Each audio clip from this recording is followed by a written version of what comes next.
กับสบายดีเบิร์ดสู่ครูสู่คนที่เขามาเบิ่งโซนสองของเฮาสำหรับตอนแรกวันนี้คอยกับสีมาเห็ดอาหารแรงกินเพราะว่าเฮาได้นูเอาไปย่างแห้วได้นูตัวนึงก็เลยมาเห็ดอาหารแรงกินกับนูที่พ่อไปย่างจับอยู่เทิงไฮฮันเอามาเห็ดเมนูผัดเผ็ดสำหรับตอนแรกวันนี้เดี๋ยวเราสิไปล้างอนามัยเพราะว่าเราลบคนออกเรียบร้อย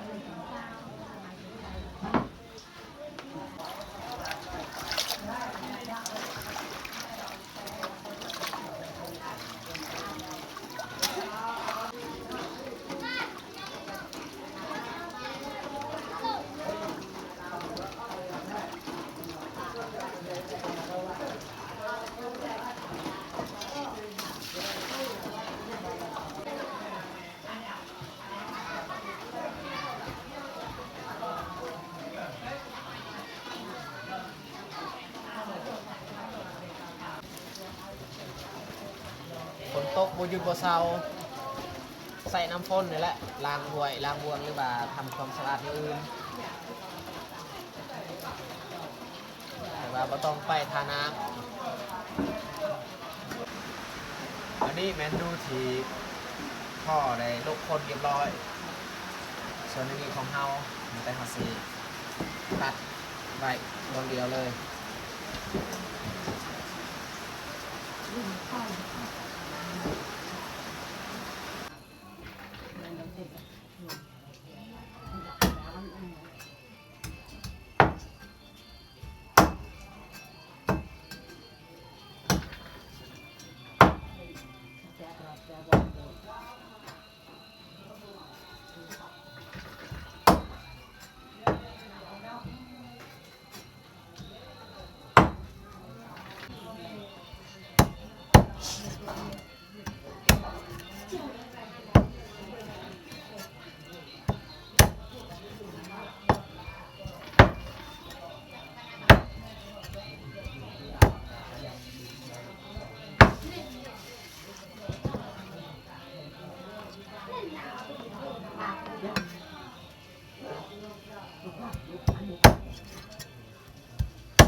กับผู้ดีเต็มถ้วยน้อยซีนที่เราตัดแล้ว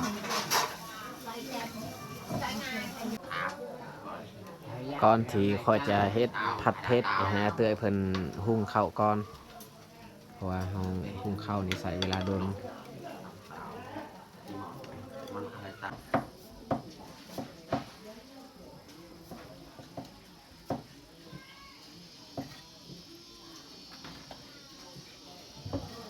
เขาเนี่ยไหมนะเตือนเพิ่นหุงสุกแล้วเราสิปาดอันหน่อไม้อีกมาต้มหน่อไม้ก่อนที่เราจะเอาไปผัดเผ็ดซีนูนี่เราแบ่งครึ่งบนแบ่งครึ่งหรอกใส่หน่อไม้น้อยนึงเราใส่หัวหน่อไม้แล้วก็ใส่ซีนูคือกัน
ต้มหน่อไม้กระดนพอสมควรแล้วมันจะสีลากหน่อไม้ออกอีก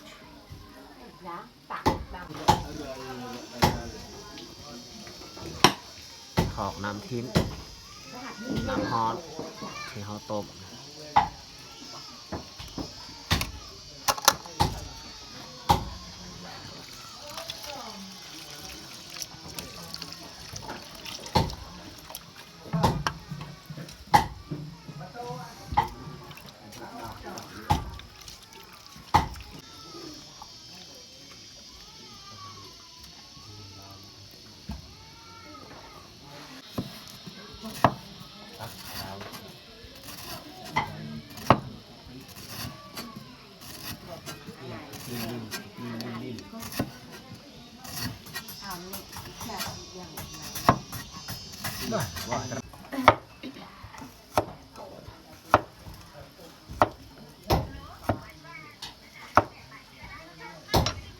เกียมไว้นี่หัวสิงไข่ขิงตะเคียมหมักเพชรเขาสิตำปนกันเลย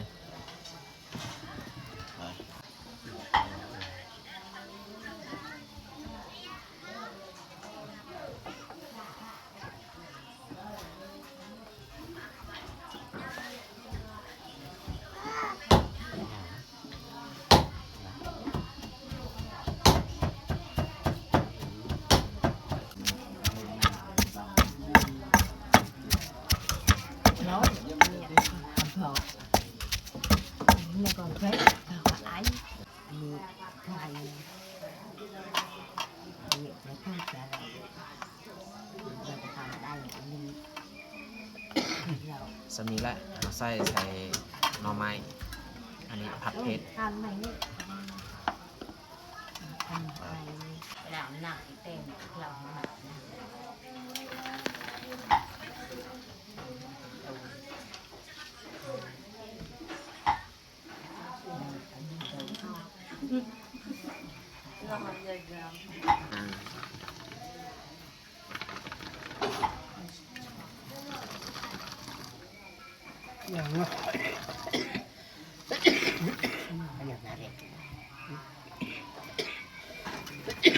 nhảy hàng nhảy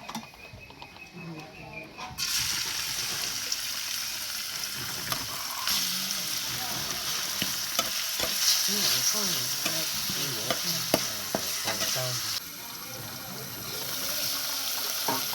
hôm nào mà được ăn không hôm nào ơi chơi thì cái dao là เอาหน่อไม้ลงเลย đây là cái nước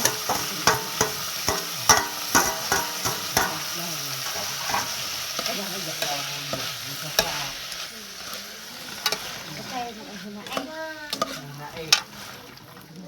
hành băng băng rồi cầm cha đây thì nó làm ơn ใส่น้ำปลาลงไม่น้ำปลาปลาแดกสำนีแหละน้ำปลาอีกน้ำปลานี่เขาใส่บัวลายอย่างมันเค็ม làm nồi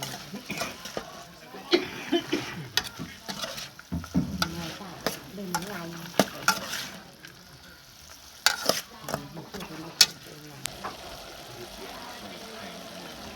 สุดท้ายนี่เขาใส่หอมบัวลง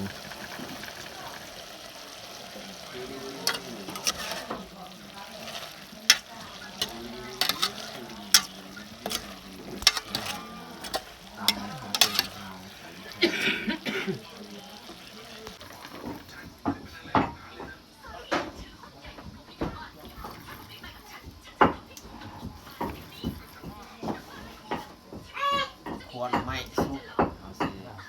ผัดเผ็ดต่ออีก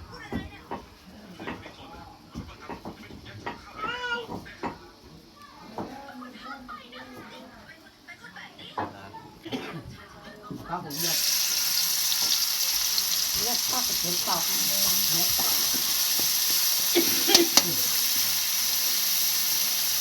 เสียบลงเลยบาดนี้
แท้ตัวนี้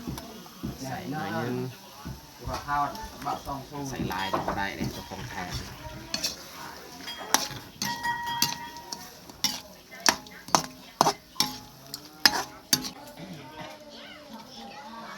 เป่าตัก เล็กลาวเต้าเชีย ติดใส่ใบกะเพรา ใหญ่กระไดเชง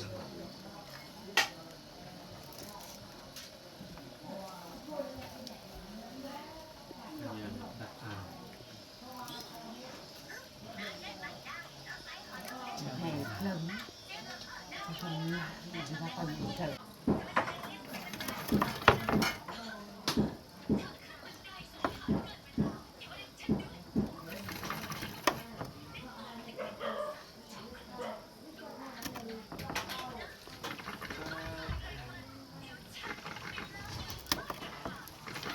ไปเยอะไป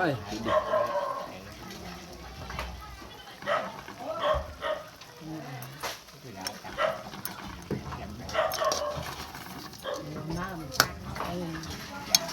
เติมน้ำใส่ยันว่ามันบุสุกพอดีน้ำบุกลงนี่เขาใส่ใบกะเพราลง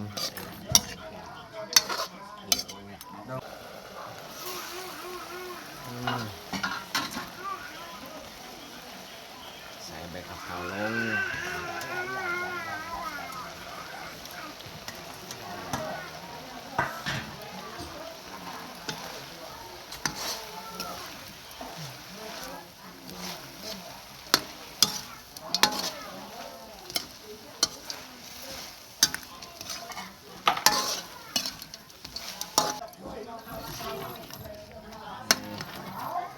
เรียบร้อยสำหรับผัดเผ็ดนู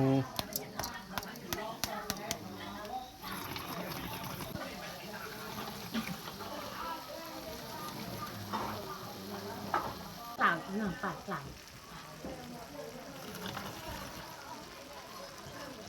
บอลบอก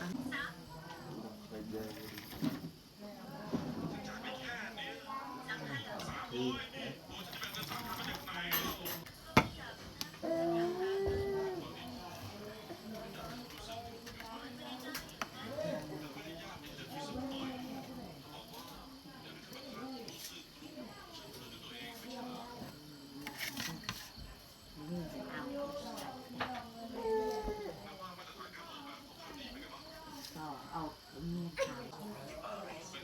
ตาตาอีกกระเพาะเดี๋ยวว่าวัน น่าจะจ่ายเลย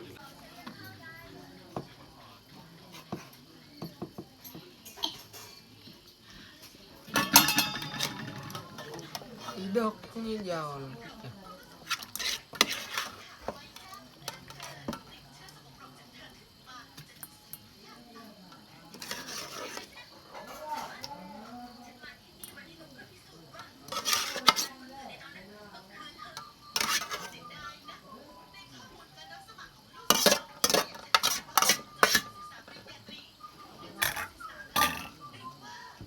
่ลงเล่นกระเพาะเลย บ้า ไล่เนี่ยเราค้านของตาดาวเขาไหลค้านเนี่ย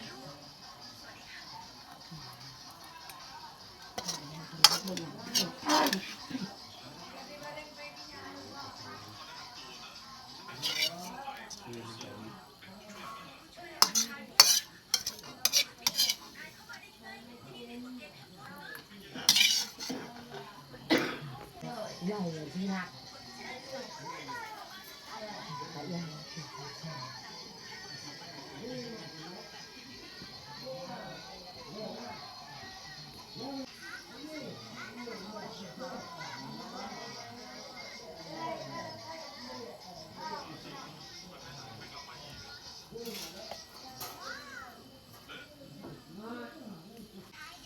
เรียบร้อยของกินเขาตักใส่ถ้วย ผัดเผ็ดกับอันขั่วหน่อไม้ตอนนี้พวกเขากับมานั่งควงพานกันแต่สิลงมือกินข้าวเอามากินข้าวแรงกัน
Đấy.